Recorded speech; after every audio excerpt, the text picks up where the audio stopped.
তথাগত বুদ্ধের মহাপরিনির্বাণ লাভের পর তার দেহাবশেষ 8টি রাজ্যে ভাগ করে দেওয়া হয়।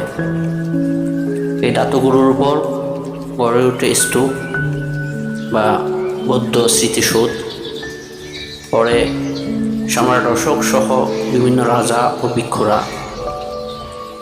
বৌদ্ধ ধর্ম প্রচারের অংশ হিসেবে এই ধাতুগুলো আরও বিভিন্ন দেশে পাঠান। যেসব দেশে বর্তমানে ধাতু সংরক্ষিত রয়েছে: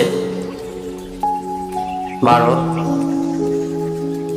শ্রীলঙ্কা, থাইল্যান্ড, মায়ানমার, নেপাল, চীন, জাপান, ভিয়েতনাম, লাওস, কম্বোডিয়া।